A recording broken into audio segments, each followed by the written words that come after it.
Bom dia a todos e todos da comunidade do IGM e também os colegas que estão externos à Fiocruz Bahia.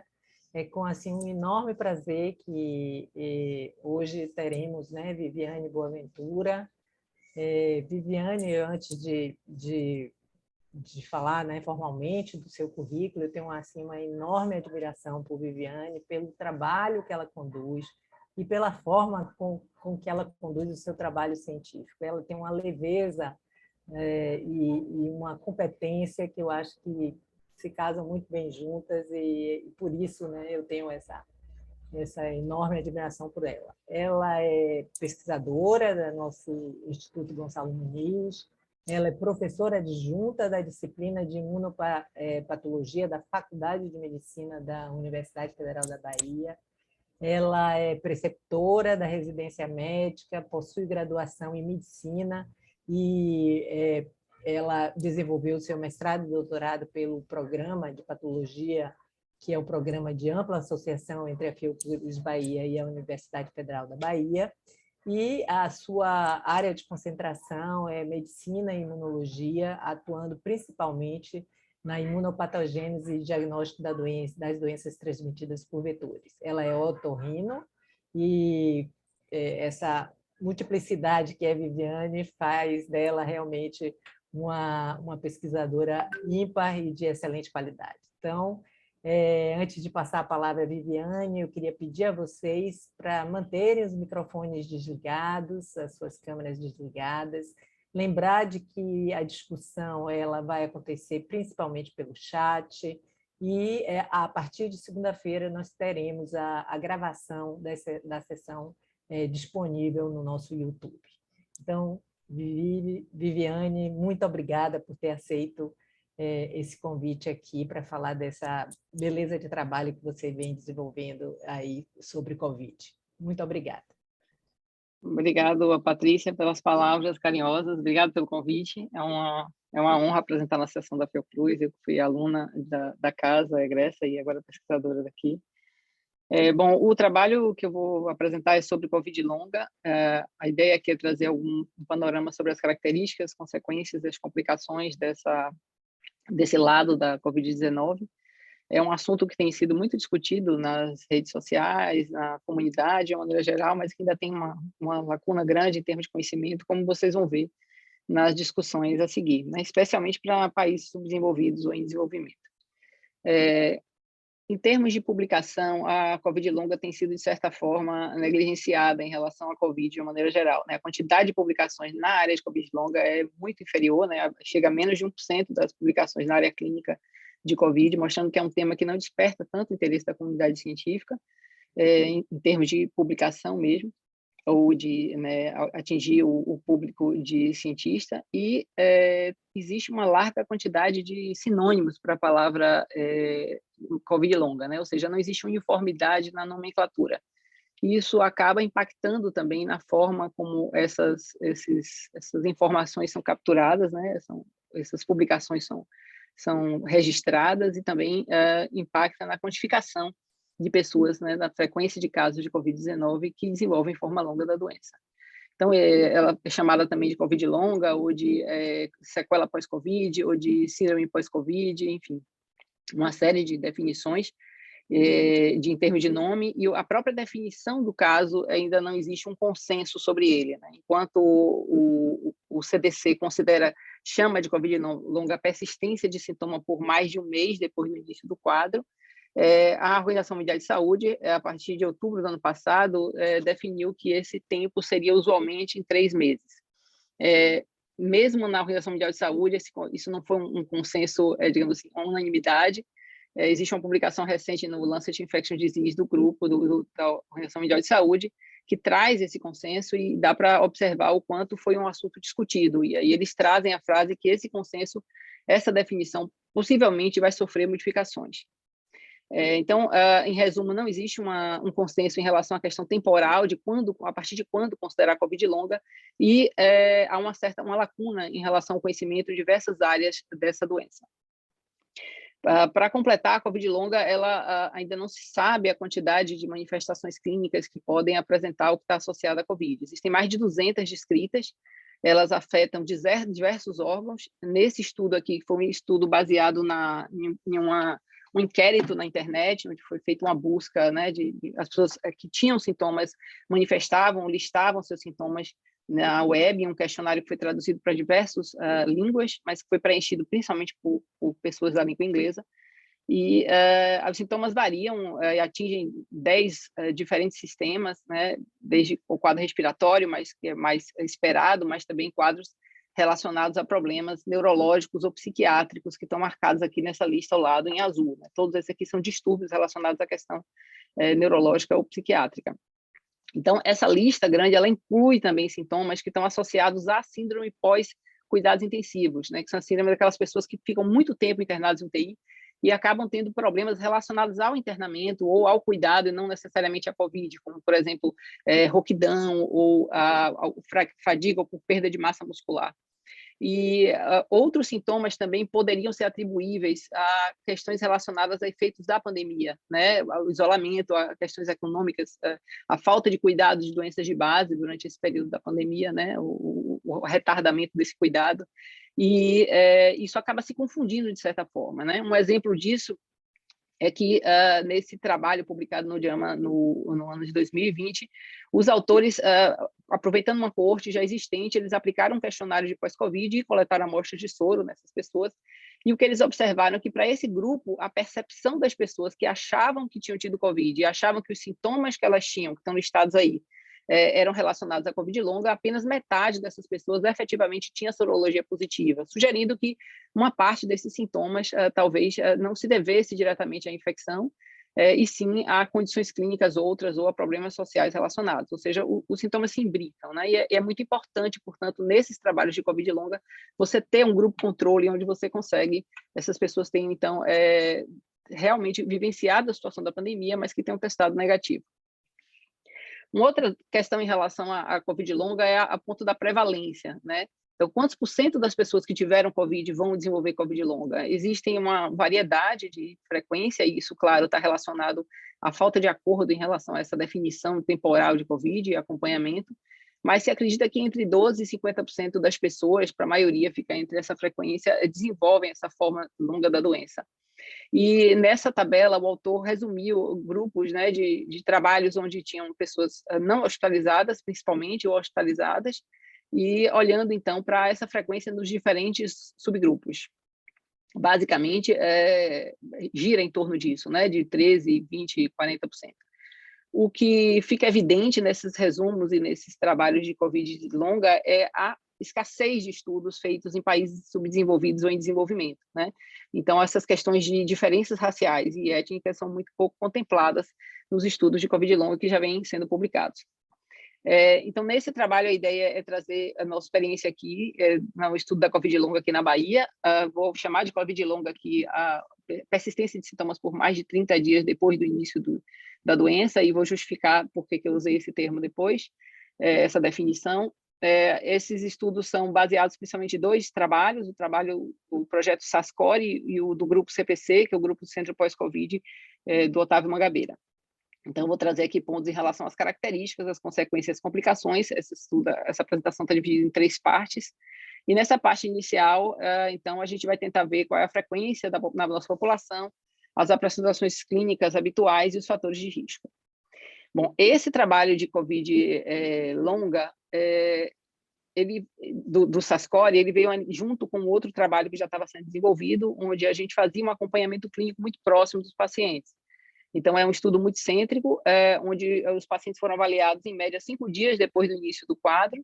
Nesse momento, era uma avaliação presencial e a pessoa, membro da nossa equipe, fazia, então, uma coleta de dados clínicos, de exame físico, comorbidades em relação ao tratamento, isso tudo num questionário estruturado, coletado via REDCap, que, aliás, tem sido um instrumento extremamente importante para nós em todos os trabalhos que temos desenvolvido em campo.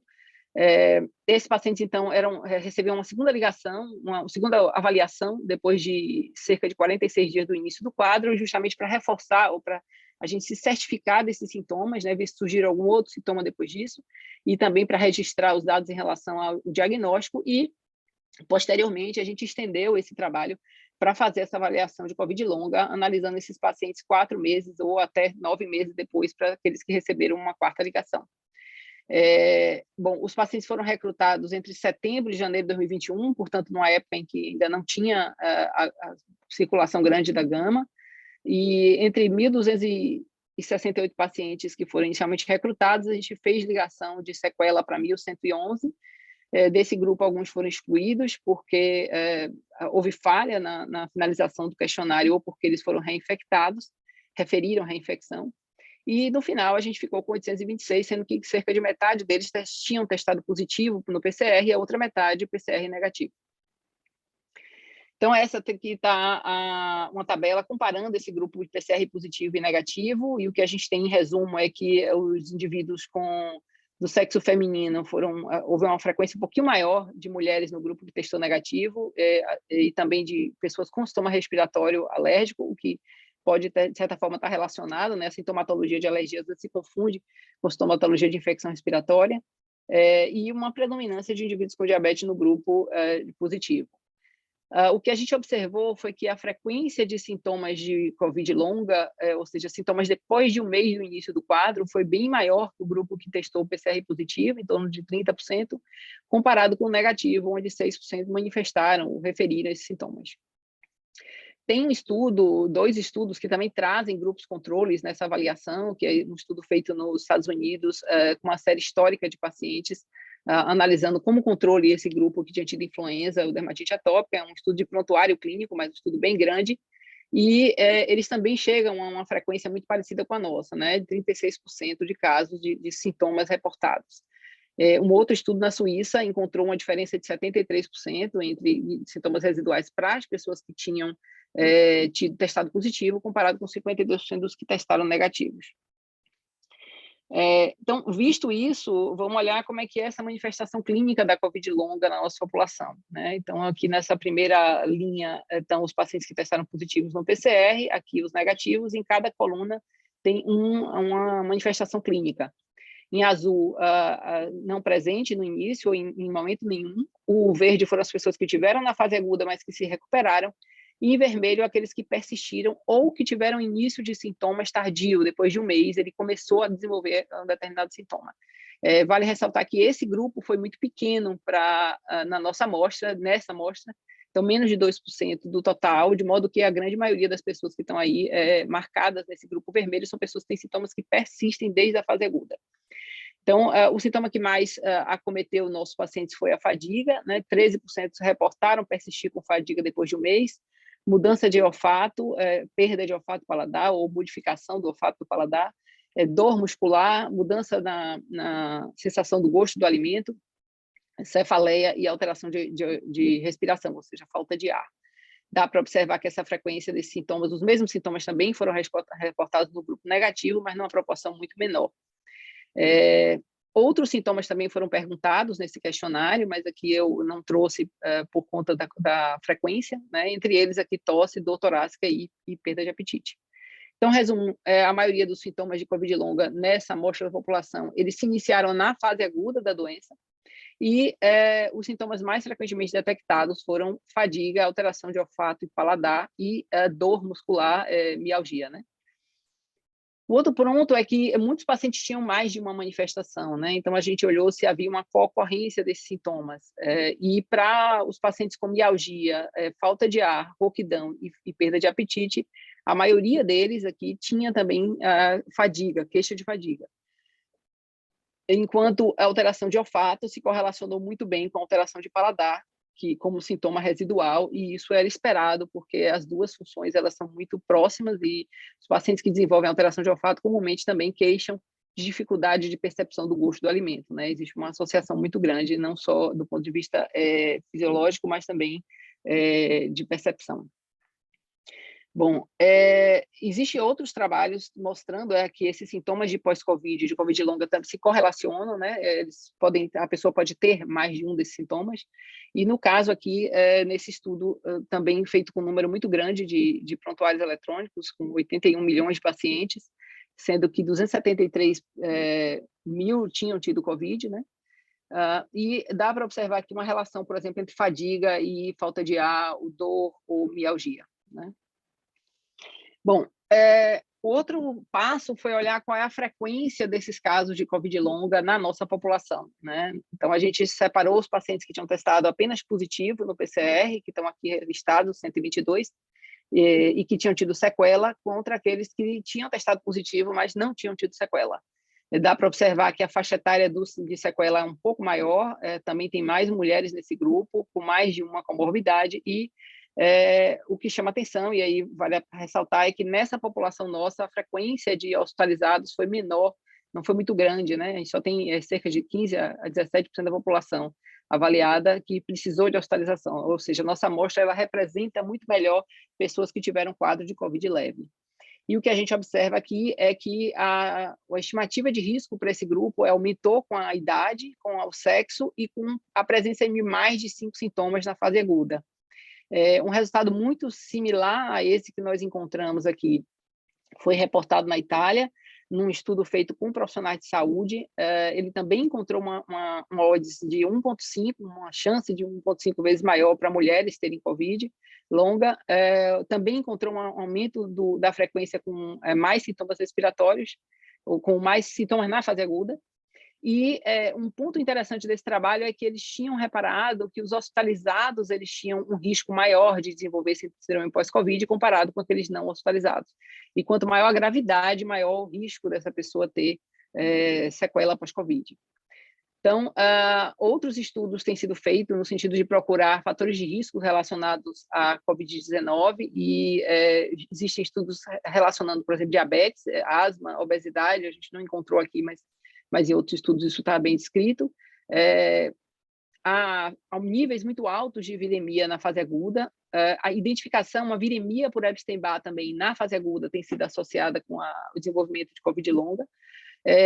Presença de autoanticorpos, incluindo autoanticorpos contra interferon tipo 1, e o status vacinal do indivíduo, ou seja, a vacinação estaria protegendo contra Covid longa. Então, a conclusão dessa primeira parte é que os sintomas residuais são comuns e são altamente associados à Covid-19. Na nossa amostra, elas predomina fadiga, dor muscular e alteração de olfato, com concorrência de grupos de sintomas, sugerindo, então, que é possível que clusters de grupos de manifestações se formem. O que a gente acredita, na verdade, é que devem existir síndromes pós-Covid, né? Grupos de sintomas diferentes para manifestar essa forma, né? Isso deve existir uma pluralidade em relação à Covid longa. E o risco aumentou com a idade, com o sexo e em ter mais sintomas na fase aguda. Essa parte do trabalho tem uma limitação grande em relação, não só a gente não ter visto a duração da Covid longa, como também a gente não cobrir devidamente uma população mais velha e que foi hospitalizada. Elas estão, então, subrepresentadas nessa amostra que eu mostrei e não também acessamos, não fizemos perguntas relacionadas a alterações de sintomas cognitivos, né? Alteração de sono ou a perda de concentração, ou chamado brain fog, que é aquela...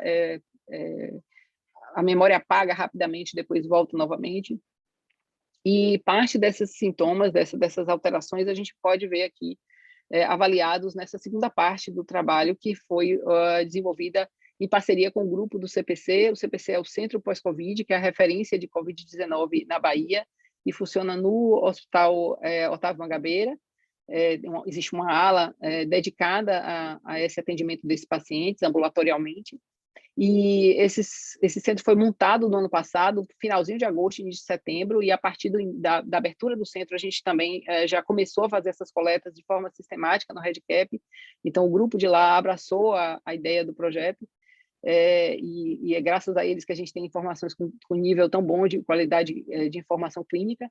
Esses pacientes eles foram admitidos em média 2,3 meses depois do início do quadro, mas pessoas que têm mais de um mês são elegíveis para serem assistidas lá.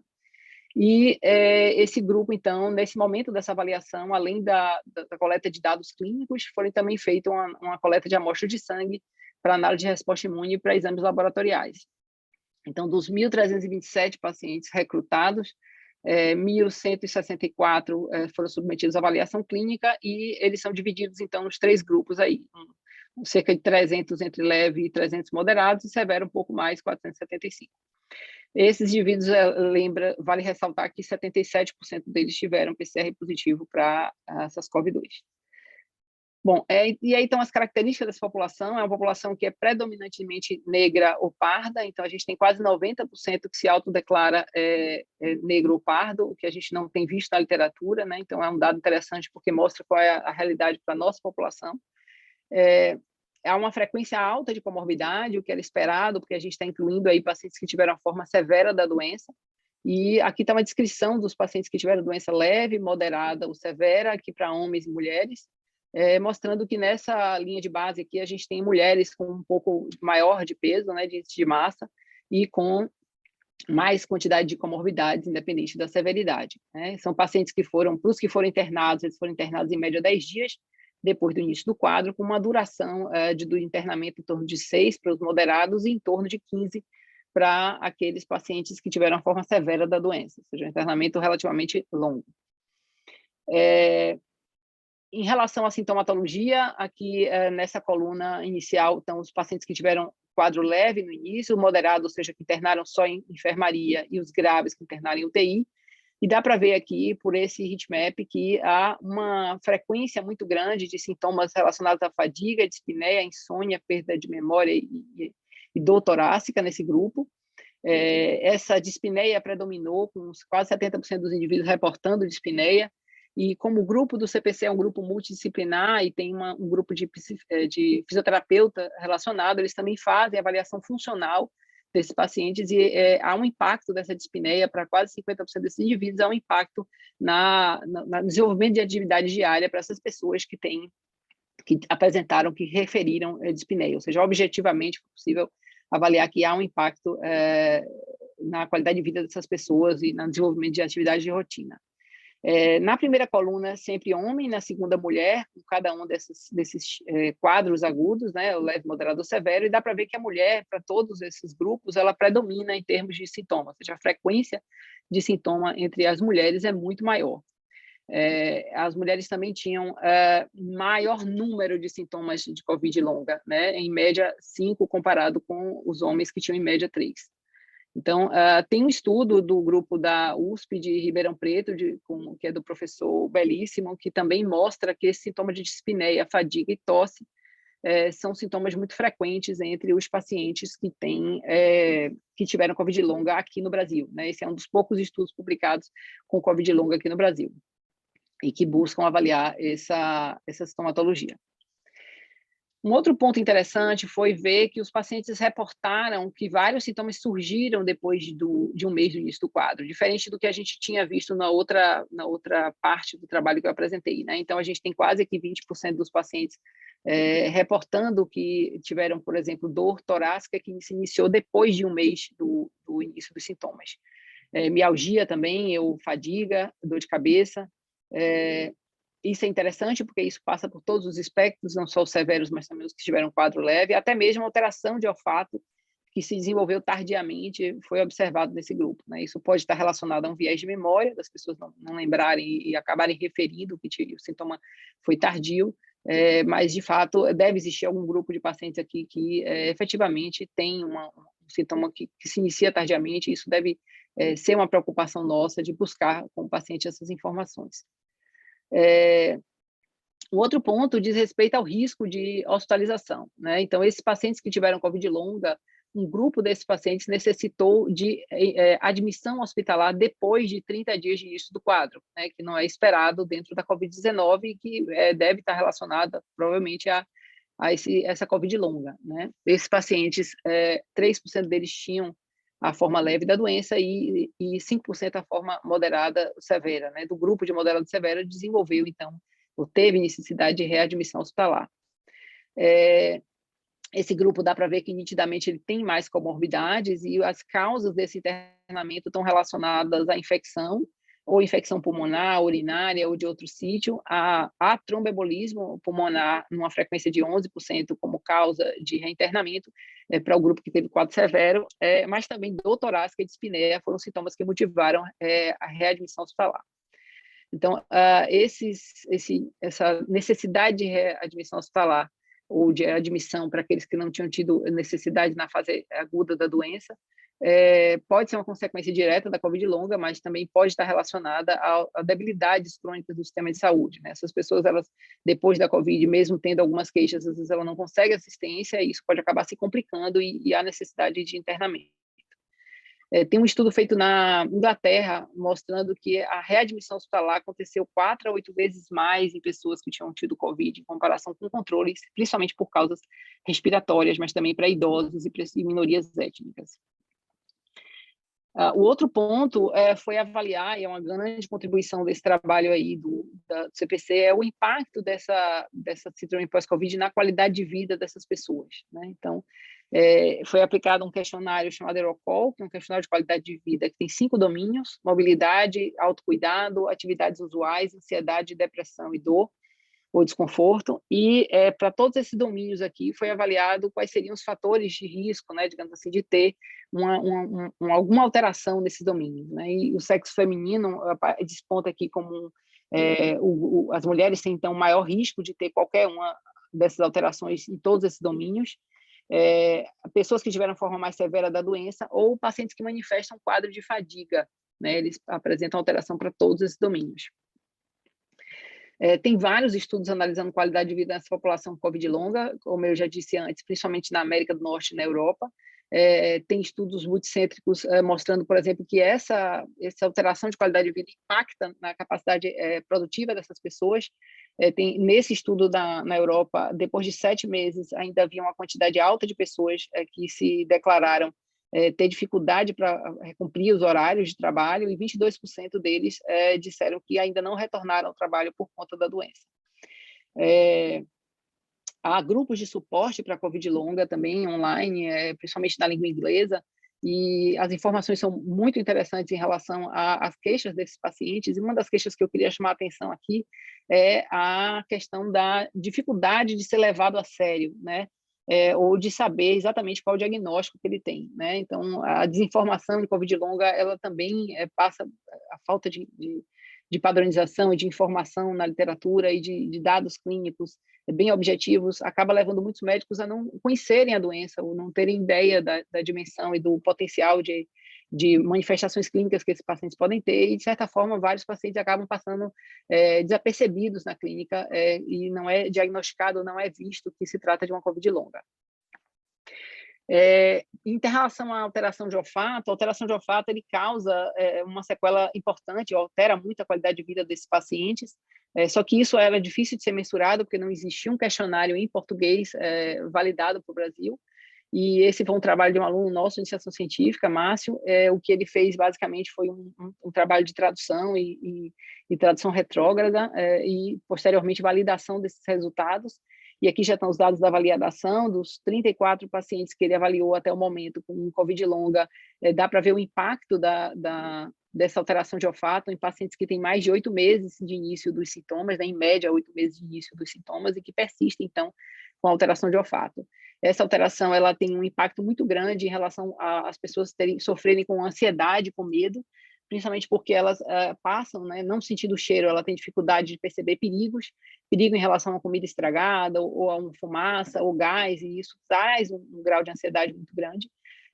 Vários reportaram que não comiam mais como antes, ficavam irritados, ganhavam ou perdiam peso. Então, o paciente, como ele não está sentindo o cheiro, ele tende a deixar de querer comer, porque perde o interesse pela comida. Mas o outro ponto, o outro lado da moeda, são as pessoas que comem a mais, porque ela quer resgatar aquela memória afetiva do alimento, então ela come na intenção de tentar ver se resgata a vontade ou a sensação do cheiro novamente. Resultados similares a esses que Márcio encontrou foram descritos também com pacientes que têm alteração pós-Covid causadas por outros distúrbios olfatórios, outras causas que não Covid-19. Então, concluindo, a Covid longa ela atinge pacientes né, com a raça negra ou parda em uma frequência muito próxima do que foi visto na literatura para pacientes brancos ou asiáticos. Então, sintomas, o espectro de sintomas dentro das formas de doença, né, leve, moderada ou grave, foram bem parecidos.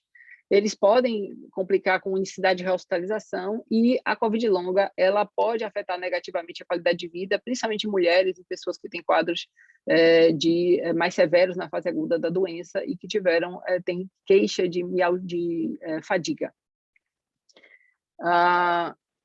Em resumo, o que a gente viu até agora, antes de entrar para a última parte do trabalho, a gente viu que a frequência está em torno de 30% dos pacientes que desenvolvem COVID longa entre quem teve COVID, principalmente numa população de pessoas que tiveram um quadro leve inicial.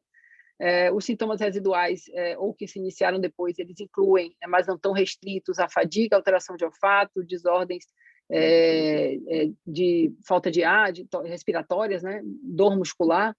Esses sintomas eles podem se clusterizar. Eu não chamei atenção aqui, mas uma série de outras alterações de pele também foram descritas, como, por exemplo, a queda de cabelo, né? E então, a gente encontrou fatores de risco associados ao desenvolvimento de COVID dessa população, que era principalmente um quadro leve, que foi o sexo feminino, idade e ter mais de 5 sintomas na fase aguda. A gente também viu que essa COVID longa tem um impacto importante sobre a qualidade de vida em diversos aspectos e que há esse risco de hospitalização tardia. Então, agora o que eu vou fazer nesses últimos slides é mostrar um pouco sobre a diabetes mellitus recém-diagnosticada associada à COVID-19. Então, nesse grupo do CPC, uma coisa que a gente chamou atenção desde o início é que os pacientes tinham uma frequência de hemoglobina glicada muito elevada, uma frequência de alteração na hemoglobina glicada muito grande. Então, a hemoglobina glicada é o marcador que a gente usa para avaliar diabetes. Então, quando o indivíduo está com a glicada entre 5,7 e 6,4, ele é chamado de pré-diabético, e acima de 6,4 é classificado como diabético. E a gente observou que a maioria dos pacientes que foram testados para hemoglobina glicada, e foram testados casualmente, não houve nenhuma seleção, foi apenas disponibilidade do exame, porque ele fazia parte da rotina. Então, a maioria deles tinha alteração de hemoglobina glicada, e isso contrastava com a frequência que a gente tinha visto de pessoas que já vinham com histórico de diabetes, que era em torno de 23%. Então, a ideia foi explorar o que estava acontecendo aí. Na literatura já tinha algumas informações a respeito disso.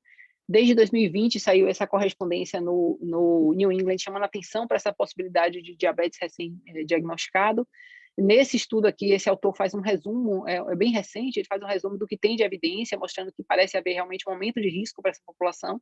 E eu vou destacar esse estudo aqui de Shi et al., que é esse estudo que está aqui embaixo, foi publicado esse mês no Lancet Diabetes and Endocrinology, que é um estudo muito interessante, porque usa uma base de dados grande de pessoas, de veteranos americanos, e o que ele vê, ele seleciona pessoas que não tinham diagnóstico prévio de COVID e de diabetes, e olha, faz essa coorte virtual com 181 mil indivíduos e observa aqueles que desenvolveram COVID posteriormente, né? E então os níveis de hemoglobina glicada.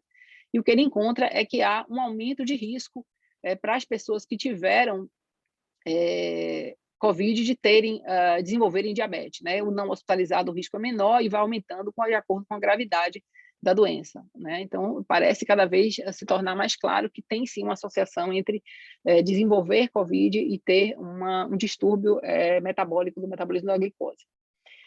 Mas qual é, então, o fenótipo clínico? Que tipo de diabetes é isso? É um diabetes tipo 1? É um diabetes tipo 2? Ele está relacionado a alguma alteração na resposta imune? Então, para olhar isso, a gente separou esses 670 pacientes que tinham hemoglobina glicada sendo realizada na fase de admissão no CPC, e o grupo de pacientes que tinham diabetes prévia era 149, e do grupo que não tinha, a gente selecionou esses 83 aqui que tinham níveis de hemoglobina glicada acima de 6,4, ou seja, considerados diabéticos, né, por conta desse nível. E a gente comparou esse grupo, a gente vai chamar esse grupo aqui de DAC, que é um diabetes associado à COVID, já que a gente não pode dizer que é causado pela COVID, e esse DAC aqui, ele tinha uma faixa etária ligeiramente menor do que os pacientes com diabetes, já previamente diagnosticados.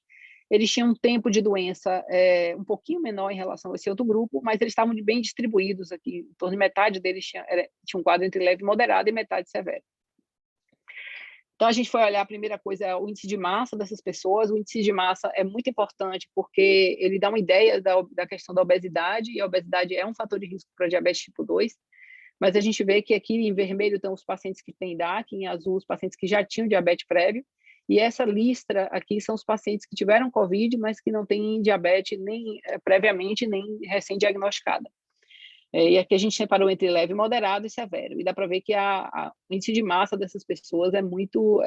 a média, né, fica... A metade deles tem normal e a outra metade tem realmente sobrepeso. A gente também olhou para autoanticorpos, um painel de autoanticorpos direcionados para alvos do pâncreas. Os dois mais frequentemente identificados em pacientes que têm diabetes, e aí no caso diabetes tipo 1, são o anti-GAD e o anti-ilhota de pâncreas, e esses marcadores aqui foram negativos para todos os pacientes. Para um grupo de pacientes que a gente tinha um follow-up depois de 5 meses, são esses 8 aqui, a gente retestou novamente esses autoanticorpos, mas eles continuavam negativos. E aqui está a distribuição, interessante olhar que a hemoglobina glicada deles, para a maioria deles, continua alterada mesmo depois de 5 meses. De modo que a gente ainda não tem exatamente a descrição de que tipo de diabetes está associado à Covid-19, e tem alguns trabalhos que falam em diabetes tipo 2, muito por conta da questão da idade dos pacientes que eles desenvolveram, mas eu acho que essa questão ainda precisa ser esclarecida. Uma hipótese, né, o que estaria causando essa diabetes nesses pacientes com Covid, né? Várias hipóteses foram aventadas, uma é que poderia haver uma infecção dessas células da ilhota, que são capazes de expressar receptores de ACE. Outra possibilidade é a questão da autoimunidade, ou essas pessoas manterem um baixo grau de inflamação, e isso levaria, então, a um quadro de resistência periférica à insulina, que é o que acontece, por exemplo, nos obesos que têm diabetes tipo 2. O que a gente sabe sobre diabetes tipo 2 é que essa inflamação realmente está associada, e que uma das moléculas chaves é o TNF, e ele funciona como um estímulo importante, não só para induzir resistência periférica à insulina, mas também está associado à apoptose de células beta de ilhota. Então, a gente foi olhar como é que estava a produção de TNF nesses pacientes. Aqui estão, novamente, em vermelho, os pacientes com diabetes associada à COVID, em azul, os pacientes com diabetes previamente diagnosticada, e essa linha aqui são os pacientes sem diabetes, mas que tiveram COVID. Dá para observar que a quantidade de anticorpo de TNF expresso é muito semelhante nos que tiveram doença leve, mas entre os que tiveram doença severa, a frequência, a quantidade de pessoas, né, o nível de TNF foi muito mais alto para aqueles que tinham diabetes recém-diagnosticada comparado com aqueles que tinham diabetes previamente diagnosticada. Essa mesma alteração não foi encontrada, por exemplo, para IL-6. A gente tentou ver se isso estaria relacionado a sobrepeso, já que o TNF também pode estar associado com diabetes, com obesidade, mas dá para ver que nesse grupo de pacientes com quadro severo tem pessoas com obesidade, que estão marcadas aqui em vermelho escuro, mas tem também não obesos aqui em vermelho mais claro. Nós também olhamos se isso tinha a ver com o tempo pós-início dos sintomas, já que esse grupo com diabetes associado à COVID tem um tempo de doença levemente menor, né, do que os que tinham diabetes prévia, né, na admissão.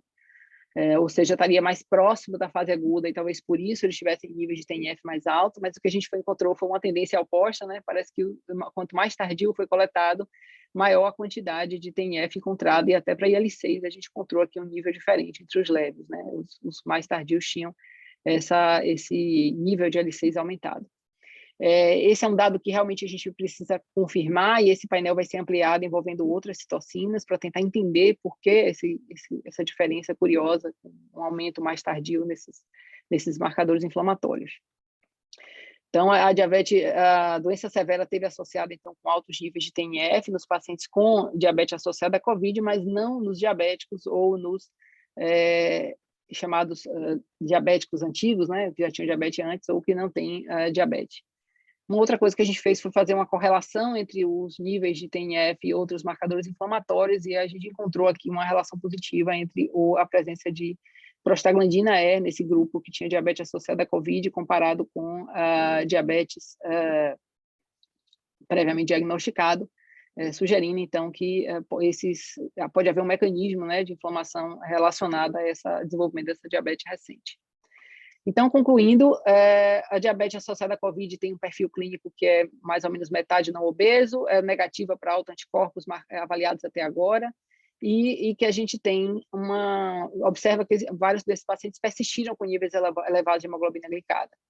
Há também uma elevação de alguns mediadores inflamatórios, e que o diagnóstico de diabetes precisa ser investigada, essa questão dessa inflamação nesse grupo de pacientes que tem diabetes recém-diagnosticada, principalmente aqueles que tiveram a forma severa da doença. Então, a mensagem que fica é que a Covid longa ela é frequente, debilitante, e que alguns sintomas, como, por exemplo, alteração de olfato, elas podem durar para sempre. A gente sabe isso por outras viroses, mas a gente viu aí pacientes com mais de 9 meses de início do quadro que persistiam com alteração de olfato. A Covid longa ela precisa ser monitorada de perto, não só pelas questões físicas, mas também pelos problemas, o impacto que essa doença tem na qualidade de vida dessas pessoas.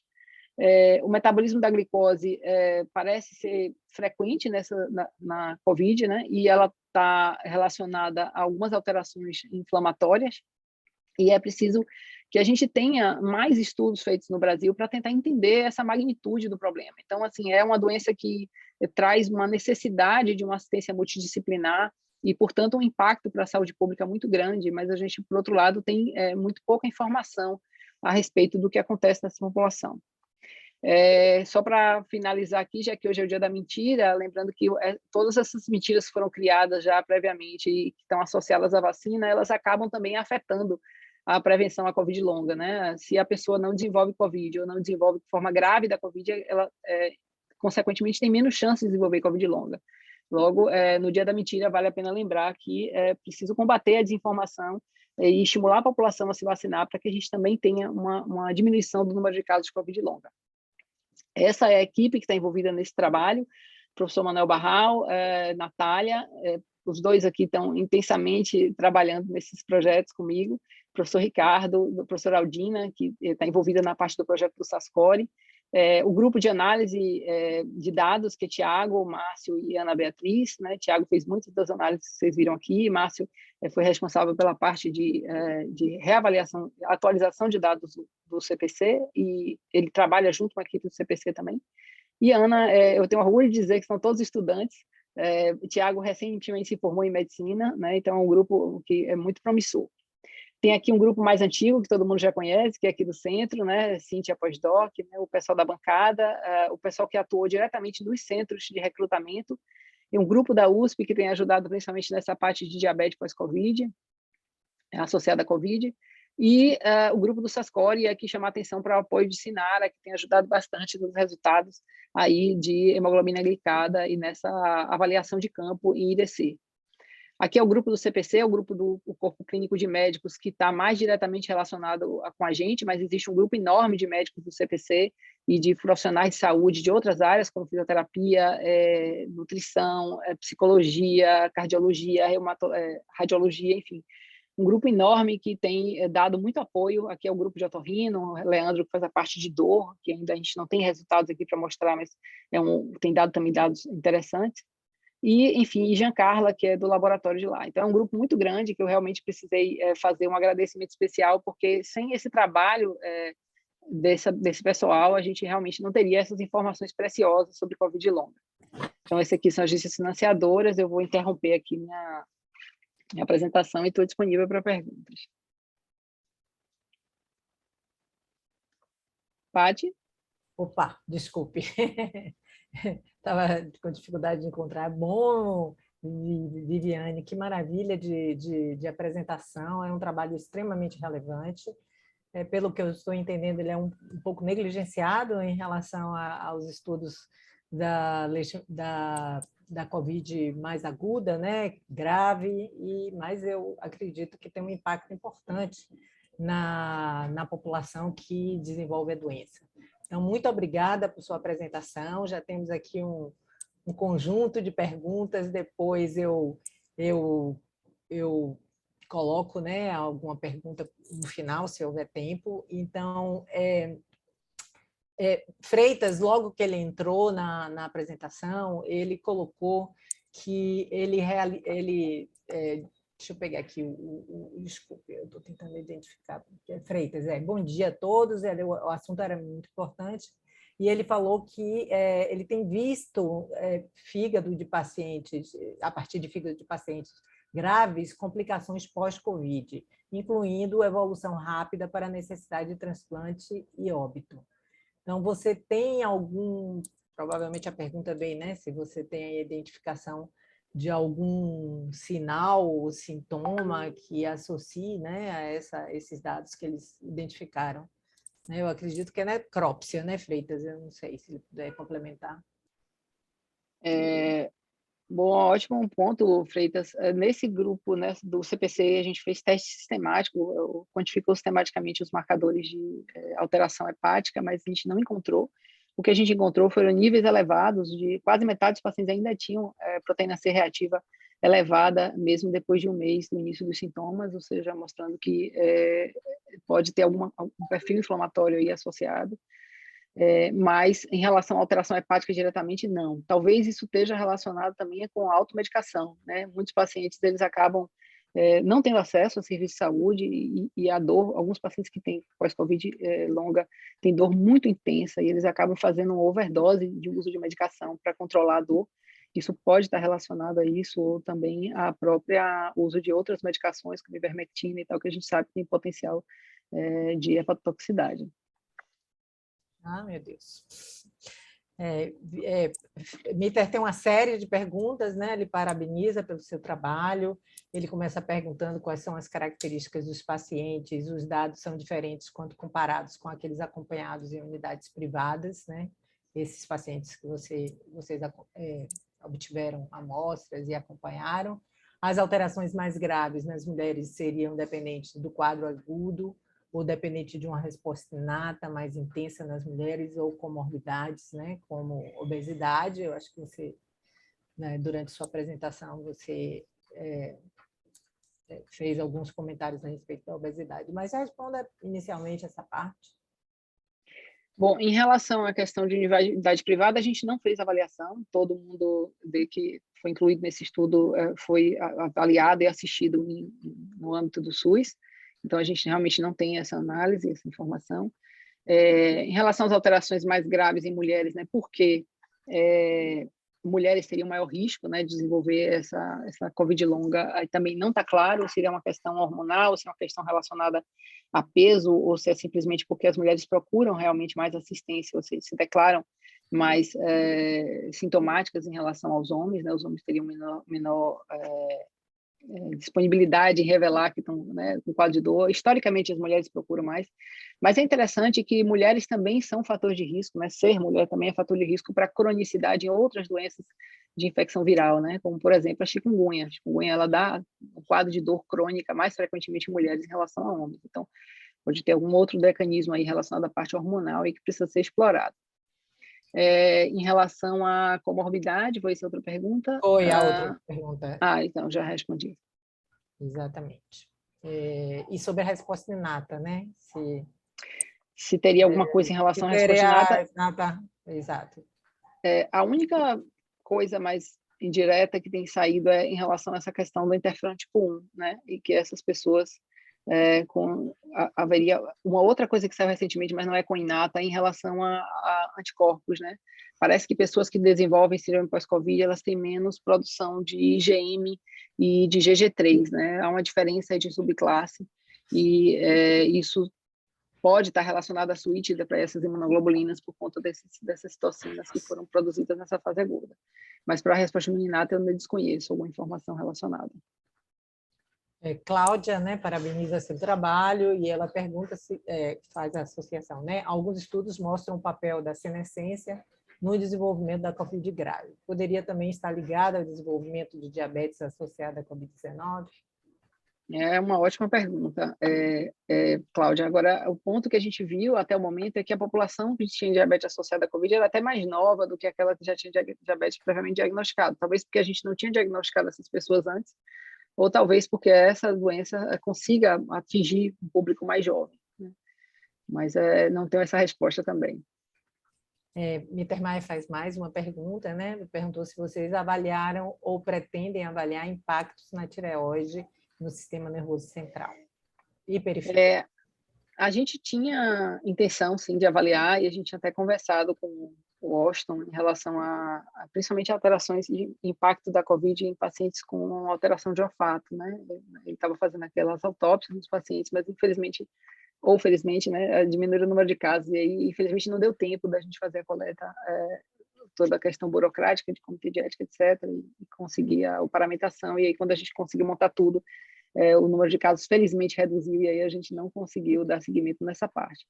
mas é muito interessante investigar especificamente outras áreas, outros órgãos endócrinos para ver o que está acontecendo e se tem uma infecção direta nesses sítios, né? O que tem em relação à alteração de olfato e paladar, os estudos são controversos, mas parece que não tem uma infecção direta do vírus nos nervos, há um processo inflamatório e também parece estar relacionado a uma vasculopatia, né, local, e que isso pode estar levando a uma isquemia do nervo e talvez a alteração de olfato. Isso é uma das hipóteses que tem sido levantada. E aí não seria resolvido esse processo inflamatório? Não, historicamente a gente sabe que a alteração de olfato em pacientes que experienciam isso depois de um quadro viral, muitas vezes ela é irreversível, né? A gente não sabe exatamente se é uma inflamação na bainha do nervo, e isso leva a uma isquemia, a uma perda de irrigação desse nervo, e por isso ele fica irreversivelmente lesado, né? O nervo a gente sabe que não resolve depois, não melhora depois.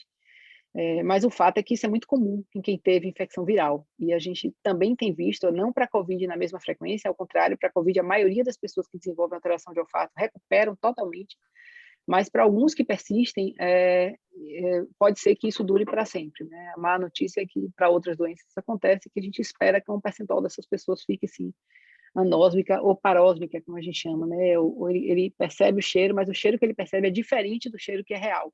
Então, por exemplo, ele sente um cheiro de um sabonete, mas ele acha que aquele cheiro de sabonete ali é um cheiro de gasolina, né? Ou ele vai se alimentar e a comida tem cheiro de uma coisa ruim, uma fumaça. Então, isso acaba afetando muito realmente a qualidade de vida dessas pessoas. Mas até o momento a gente não tem nenhum tratamento específico para isso, específico mesmo e comprovadamente eficaz para esse quadro. O que a gente tem são medidas comportamentais que a gente faz de treinamento olfatório, né? Mas Em relação à autópsia, né, Geraldo comenta, né, que o grupo dele, Washington e Freitas, eles já realizaram até o momento 17 autópsias minimamente invasivas em casos de Covid-19 e coletaram material e examinamos o pâncreas de uns 5 casos. E eles não encontraram infiltrado inflamatório nas ilhotas do pâncreas. E talvez essa parte neurológica, talvez vocês possam, né, talvez conversar. Não sei. Sobre esses dados de ilhota, Geraldo, tem outros estudos na mesma linha que vocês. Há poucos estudos que encontraram vírus no pâncreas, mas a maioria acha que não é esse o mecanismo, que deve ter alguma outra coisa por trás, inflamatória ou autoimune, que leve a essa lesão das células beta da ilhota.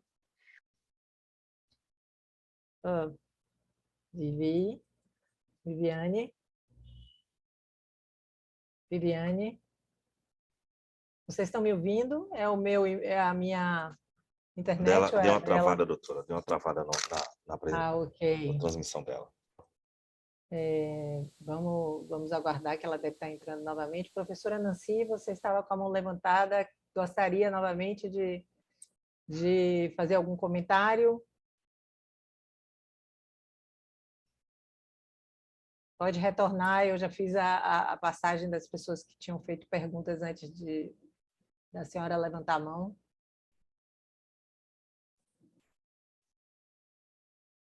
Agora sim. Não, era uma pergunta também que eu queria fazer para a Viviane, se ela conseguiu ouvir, se ela viu alguma coisa de comparação da Covid longa ou de algum sintoma, ou até do diabetes, em relação à variante, ou a Delta. No Brasil, claro, que foi muito mais gama. Algum comentário dela nesse sentido. Já está entrando aí. Está entrando, será que ela ouviu?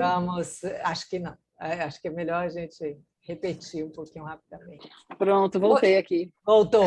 Voltei pelo celular, porque... A professora Nancy está... que foi... Oi, Viviane, tudo bem? Oi, Parabéns Nancy, aí tudo pela bem? apresentação. Não, queria te perguntar se você viu alguma coisa em relação a diferenças em relação a variantes, né? No Brasil, claro, a gente teve muita muita gama, desculpa, mas muitos destes trabalhos talvez sejam com a variante original ou com a Delta, né? Então, queria te perguntar sobre isso e também comentar que a gente teve a oportunidade de ter um caso de um paciente que nós conseguimos identificar o vírus no peritônio, num paciente que evoluiu para um quadro de insuficiência hepática, com alteração anatomopatológica, tudo. Então, assim, é possível que a replicação nesse sistema possa levar a complicações. Esse paciente, infelizmente, evoluiu a óbito. Obrigada. É interessante a colocação, Nancy. Vocês estão me ouvindo? Estou. Pronto. Sim, doutora, pode continuar. Voltou a internet do computador. A pergunta é excelente, Nancy. Eu realmente acho que tem uma relação de mudança nesse perfil de Covid longa com a mudança com as variantes. Essa é uma encomenda que eu tinha feito para a MASP, inclusive, para fazer essa análise, porque a gente tem dados de paciente em diversas fases, né? Esses dados aí foram dados coletados principalmente com a alfa, né? Com a cepa original, né? Digamos assim, a ancestral, mas em relação às variantes, a gente não tem um dado separado de como é que se apresentou a doença nesses indivíduos. Então, é uma pergunta muito interessante e acho que realmente é importante responder, principalmente agora com a Ômicron. E a gente sabe que isso também deve sofrer alteração da vacinação, de modo que a gente vai ter que ver um misto aí entre vacinação / variante, porque as coisas surgiram juntas e vai ser um pouco mais difícil analisar, mas é uma pergunta ótima. Talvez a gente, dando seguimento nos nossos estudos aí de avaliação de dados eletrônicos, né, de saúde digital, a gente consiga essas informações. Agora, algumas pessoas parabenizando, né? Nossos Santos, doutora Marilda Gonçalves, nossa diretora, Miter Maia complementa, e agora doutora, não sei se Lorena Figueiredo pergunta, tá, parabéns, diz que sua apresentação é excelente, aí pergunta que se na prática, apesar da onda gigante de Ômicron, temos visto menos Covid longa, ou ela está afirmando, na verdade, eu não sei. E ela pergunta, um pouco dentro da mesma pergunta, né, se isso tem relação com a variante, né, Ômicron. Essa resposta a gente ainda não tem, realmente a gente vai precisar ver se é secundária a vacinação ou não, né? E a gente tem colhido informação sobre o status vacinal desses indivíduos, primeira, segunda dose, reforço, de modo que eu acho que a gente vai conseguir ter alguma noção, talvez não tenha um número suficiente de indivíduos, mas alguma noção a gente vai ter sim. Marilda pergunta, né, você tem algum dado referente à apresentação de neoplasias, principalmente as hematológicas, em pacientes com Covid longa? Não tenho. Eu também não procurei isso especificamente na literatura, mas não tenho, não. Mas é um ponto que precisa, não sei se você conhece alguma informação, mas acho bem interessante, se você tiver, porque... E esse ponto que Freitas trouxe, e Nancy também ressaltou, é um ponto que realmente a gente tem que chamar atenção em relação a ter ou não ter infecção, ou ter ou não ter um quadro agudo de lesão no órgão, e isso chama muita atenção, porque o que a gente está vendo hoje nesses dados aí, é um aumento tardio desse TNF, né? O que bate muito com a ideia de que pode ser um processo que foi...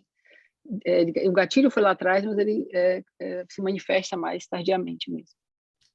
Dr. Rafael Moreira, que é pesquisador da Fiocruz Pernambuco, chama a atenção de que eles têm um trabalho sobre Covid longa, ele põe um link aqui, gostaria de divulgar, né, esse trabalho que vem sendo desenvolvido lá na Fiocruz Pernambuco, né, acho que é importante, né, possível colaboração.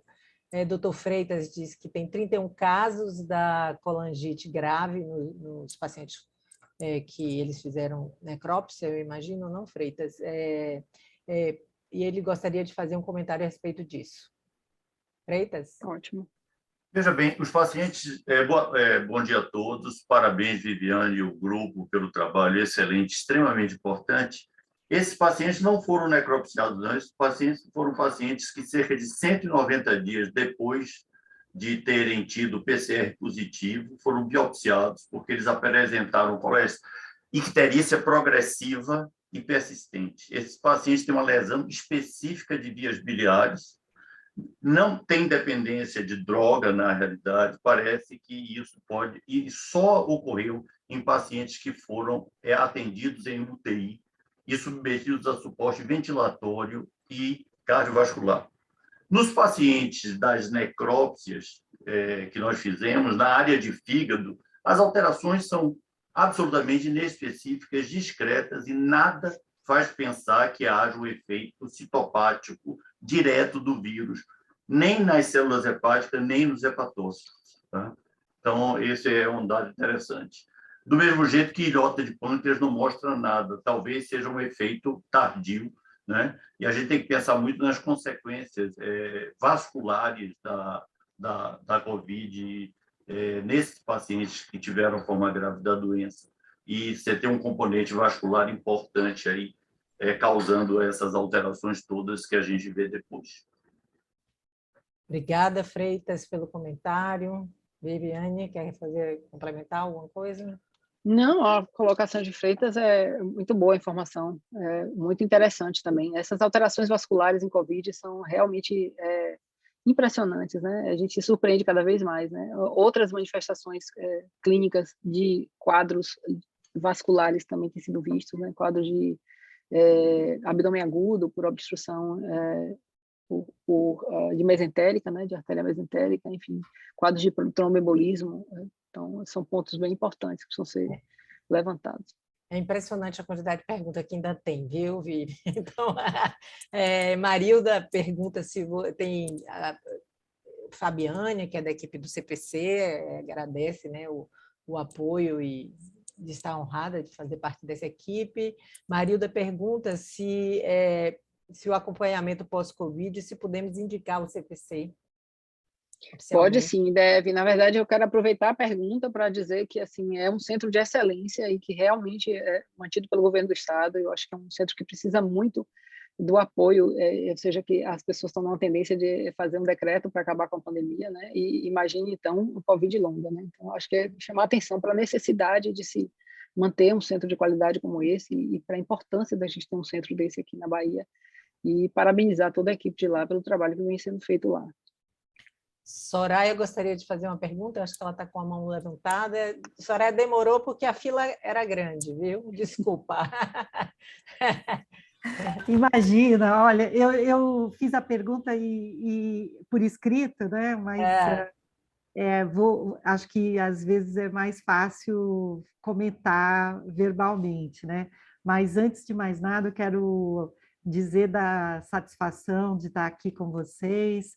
É muito bom ouvir esse trabalho da doutora Viviane, que trabalho fantástico, muitos dados, muitos dados importantes, necessários, porque ainda nós temos muito a conhecer, nós temos que fazer muita coisa para entender, e as perguntas todas, né, a quantidade de perguntas demonstra bem isso, né, o quanto nós temos que ainda estudar para entender o que de fato aconteceu e está acontecendo, né? E também cumprimentar o meu querido Barral, que participa e que é também tão importante para todos esses levantamentos e os trabalhos relacionados à Covid e todo esse fantástico trabalho que toda a Fiocruz Bahia tem feito. Quero parabenizar todos vocês, Patrícia, muito importante essa sessão, mas principalmente como eu não sou da casa, né? Tenho que dizer o quanto eu admiro e gosto e acompanho e quero estar próximo de todo o trabalho que vocês fazem. Então, muito obrigada. Soraya, depois diz para a gente como a gente faz para divulgar. Manda o link para a gente divulgar para vocês, o WhatsApp, porque aí toda semana eu posso caminhar para alguma pessoa que divulgue, né? Muito bom, muito bom. A gente Por favor, pode divulgar para a gente.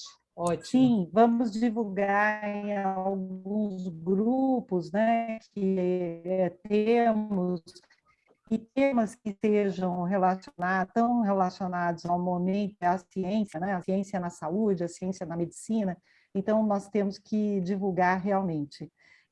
Então, as perguntas, né, que eu queria colocar, primeiro sobre a questão do estrógeno, Viviane. A gente tem um trabalho, nós fizemos um trabalho, mas outros fizeram também, nós fizemos em nível experimental, mostrando que o estrógeno protege as células de pulmão, células humanas, né? imortalizadas, é um modelo experimental, em que o estrógeno protege da infecção pelo SARS-CoV-2. E tem outros trabalhos mostrando o efeito protetor do estrógeno. Então, talvez verificar se há uma correlação entre a menopausa, né, as mulheres na menopausa que têm menor proteção, isso também se verificou em pacientes internados, né, a gravidade da doença também tem uma correlação com a idade, mulheres em idade já pós-menopausa, então talvez haja essa correlação com os níveis de estrógeno, né, e receptores de estrógeno e essa via. A outra questão é sobre o TNF. É realmente muito interessante esses dados, o desenvolvimento de uma apoptose tardia, talvez, né? um mecanismo que pode estar relacionado com outros marcadores e outras vias de apoptose, né? Porque a gente pode ter aí uma mistura de mecanismos que podem ocorrer mais tardiamente. Então, uma sugestão, se tiver possibilidade de fazer ainda estudos com essas amostras, mas ou talvez com as futuras, de verificar outros marcadores de inflamassoma e de outros tipos de apoptose relacionadas ao TNF, mas não só ao TNF, tem outros marcadores também que pode ter uma mistura aí de sinalizações, né, de apoptose. Então, basicamente é isso, parabéns pelo trabalho, muito, muito bom, realmente, vamos trabalhar juntas aí. Obrigado, Soraya, pelas perguntas, na verdade, sugestões muito úteis, olhar esse braço de apoptose realmente é um ponto que é muito importante, a gente tinha planejado fazer essa análise de citometria, de Luminex, fazer um painel maior, e aí a gente cobrir L1-beta e outras citocinas, e fazer uma análise mais aprofundada dessa questão. Mas a gente tem célula desses pacientes, e é um ponto interessante olhar por citometria e ver o que está acontecendo. Muitos parabéns, Leonardo, Ananda Lima, Cássia Pereira, Carmen. Agora, Carmen Homero tem uma pergunta. As palestras... isso aí depois eu respondo, viu, Carmen? Vai ficar disponível no YouTube, perdoe. Você pode, a partir de segunda-feira, buscar a gravação, pode ser que demore um pouco, mas ela estará disponível no nosso YouTube. Mittermeier também parabeniza, Geraldo faz um comentário. Nós determinamos a cepa do SARS-CoV-2 em 8 casos. A cepa era a gama, nos pacientes graves, né, que foram a óbito. Aí Cláudio pergunta, a Covid longa pode durar quanto tempo? Os casos que vocês acompanharam, observa-se uma remissão dos sintomas ao longo do tempo? Boa pergunta, Cláudio. O que a gente sabe é que há uma remissão no primeiro ano importante, muitos pacientes resolvem no primeiro ano, mas há sim casos que persistem, a gente não sabe exatamente quantificar, e não foi o objetivo desse trabalho nosso, infelizmente a gente não conseguiu seguir os pacientes por mais tempo, mas é uma pergunta extremamente importante, né? Qual é a proporção de pessoas que vão ficar sintomáticas por longos períodos, né? Em outras viroses, como a chikungunya, eu estou falando da chikungunya porque eu já trabalhava com chikungunya antes, a gente sabe que isso pode persistir por anos, né? A gente tem pessoas com artropatia crônica 3 anos depois do quadro agudo. Então, se seguir o mesmo patogênese, o mesmo mecanismo de lesão, pode ser que a gente tenha sintomas durando mais tempo, mas a maioria das pessoas se melhora no decorrer do primeiro ano. Eu teria somente uma curiosidade. Acho que Freitas tem mais algum comentário, Freitas? Sua mão está levantada, perdoe. Ou ela estava levantada? Não, Patrícia, ela estava levantada, desculpa. Tá certo. E baixar a mão. Tá ótimo. Eu fiquei curiosa, Viviane, porque de uma maneira bastante informal a gente ouve falar de sintomas gastrointestinais que se estenderam, né, pós-Covid, né, em alguns pacientes. E eu vi ali que você não tinha identificado, não identificaram, né, na verdade, ou não buscaram como mal-estar gastrointestinal, azia, intolerância à lactose, algumas que não é nem gastrointestinal, né, metabólico, mas isso é, vamos dizer, casos raros que aconteceram, ou vocês identificaram essas alterações, que são alterações relativamente leves, né? Como é o problema de olfato, né? Antes de entrar no gastrointestinal, o problema de olfato ele pode variar de grau, a partir de leve de hipo, né, baixa da capacidade de olfato, até a anosmia, né, perda completa do olfato. Exato, não, o que pode ser bastante desagradável. Eu fiquei 8 com meses. certeza. É bem bastante problemático. Complexo, exato, eu tive 8 meses de... Mas em relação à sua pergunta sobre o estômago gastrointestinal, as meninas podem me lembrar aí no chat, eu tenho um grupo de colegas de lá do CPC, mas eu acho que não entraram sistematicamente no questionário essas perguntas todas. Elas entraram algumas que eu me lembro, tipo náusea, mas não era uma coisa que chamava atenção em termos de frequência, né? Mas são sintomas descritos, o trato gastrointestinal é um alvo, digamos assim, de investigação em Covid longa, e tem trabalhos sugerindo várias alterações, náusea, vômito, dispepsia, né, que é essa azia que você comentou, né, dor abdominal também, então tem diarreia, né, tem uma série de sintomas que já foram associados à Covid longa. E que é tratado com aquele comentário que você fez, de que a pessoa tem uma queixa e não é levada a sério, né? Outra coisa. Que é isso, né? Porque esses sintomas gastrointestinais são meio que inespecíficos, né? Exato. Né? Você pode ver a divide aí uma alimentação mais diferenciada, mas quando ela se repete, né? Eu acredito que ela tem que ser levada a sério, né? Assim.